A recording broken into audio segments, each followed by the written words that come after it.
Relax. The game's over.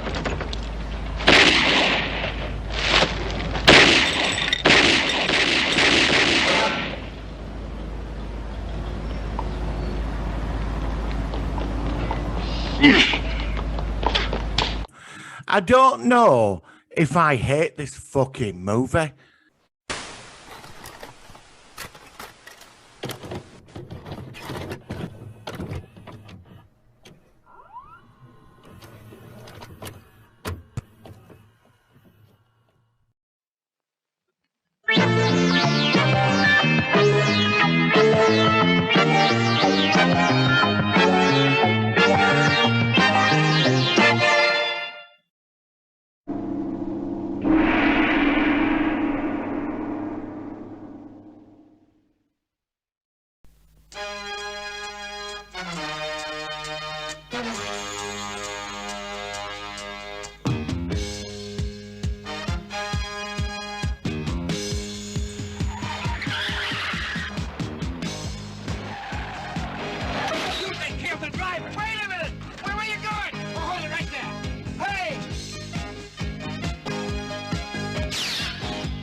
Much of a rookie in his class, but he did die in the line of duty, trying to collect on a traffic violation. Sarge, I have to tell you something. Well, how can I put this? I'm not normal any longer. I'm different. Dave, darling, I won't pretend I know what you're talking about. But why don't we discuss this later? I wonder where he could be. Well, wherever he is, he's late. Wrong, Sarge. You're late. What? You're... Floating.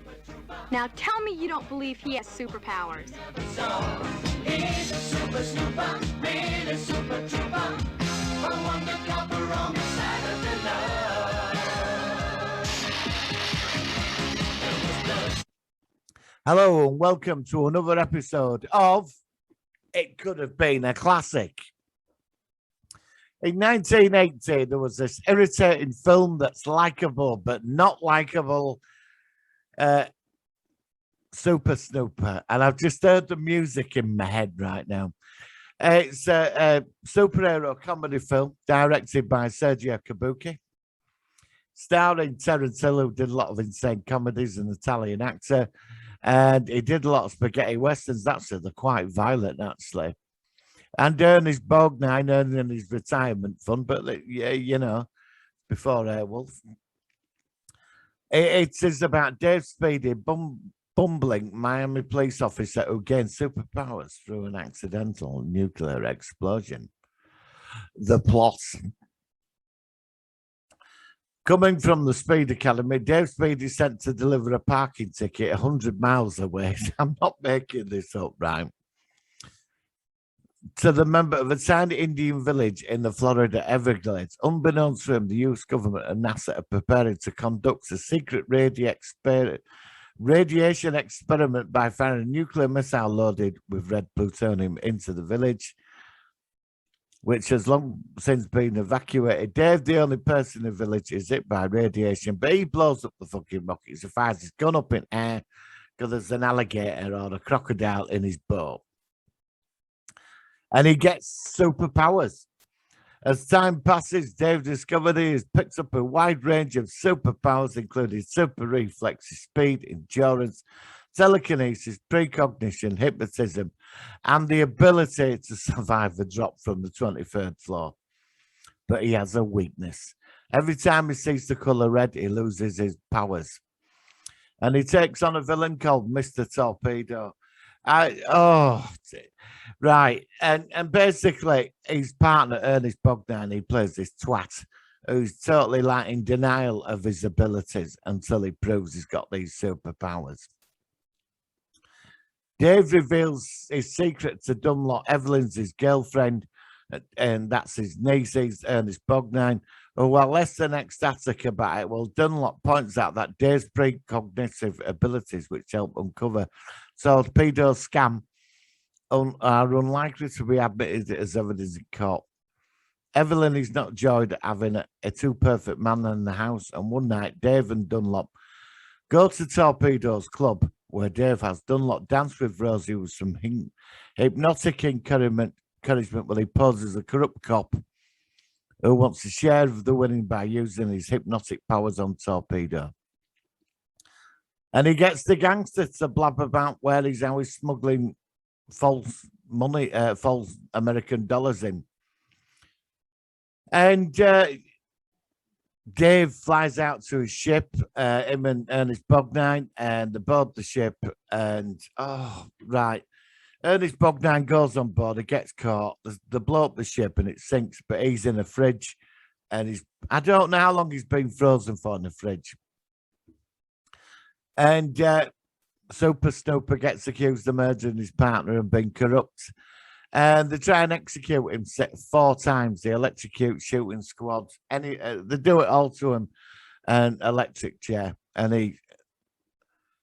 I've got the bloody music in my head. So, anyway, Dave escapes his final death sentence and blows up big piece of chewing gum and floats across the ocean and stops the baddies. I mean, that's really it, really. And the end is when he gets married, his girlfriend, when they get married, she tied her hair red because she can't handle him being super powered. I mean, this is it. I mean, as if you're going to go telling people that the colour red stops your powers. And there is a few things that he's a certain type of red, because when he's on the airplane in a battle scene, trying to stop the villains, there's red stripes on the plane. I mean, I've been told not to go down that path. But the thing about this film that really gets, I don't know if it gets on your nerves or not, is the music, because it's in my head right now.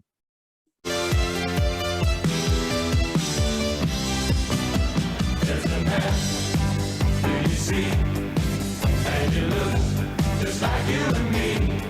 Didn't you know? Everything he's got don't show.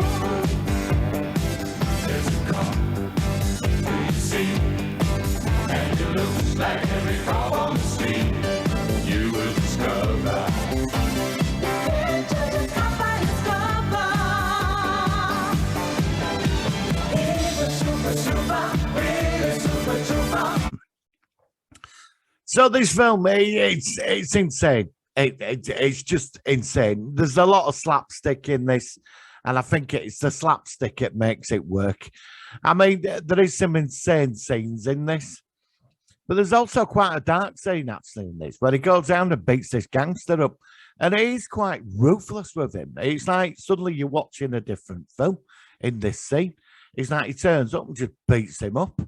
And he starts abusing his superpowers. I mean, there's the scene where he controls his girlfriend for a couple of seconds and he gives her a kiss, and he sort of unfreezes her and she slaps him across the face. Now, I'm not what this film is what it is, you know what I mean?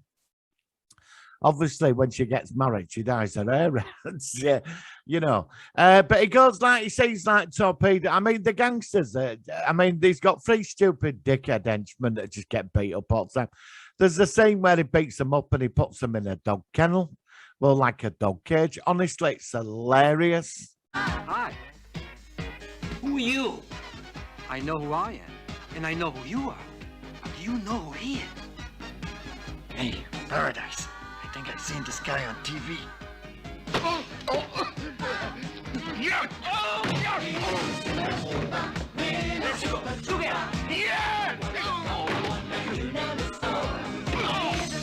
Now be good boys.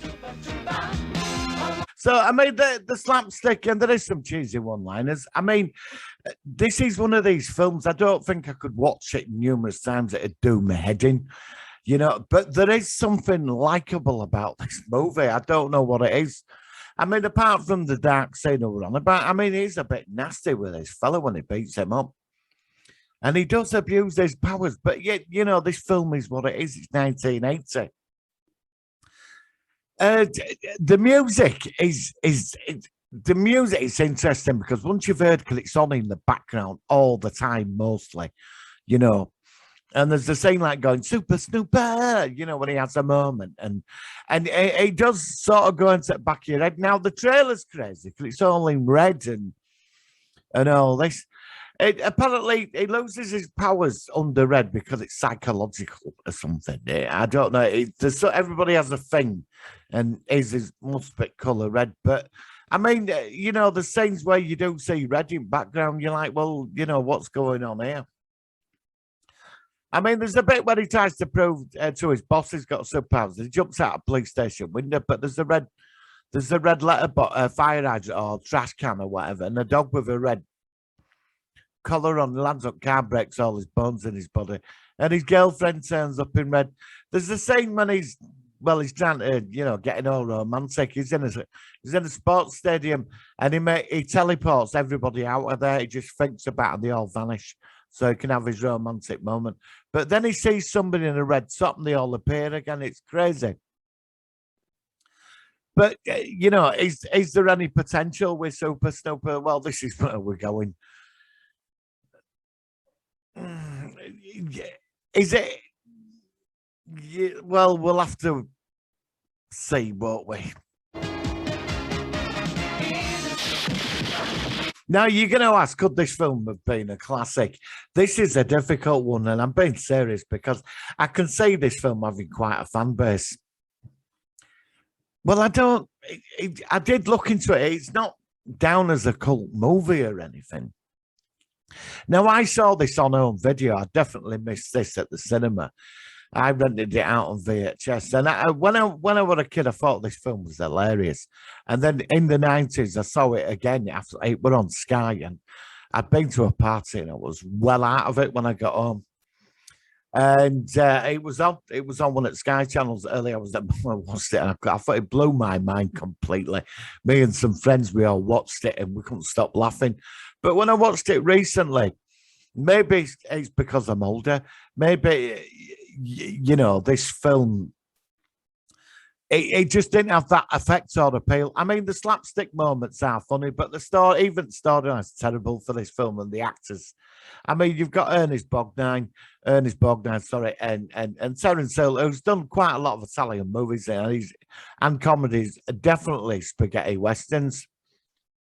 I mean, there is that sliver of potential within this film, but you know, could it have been a classic? Could you go anywhere with this? No. Super Snooper's a one-of-a-kind movie.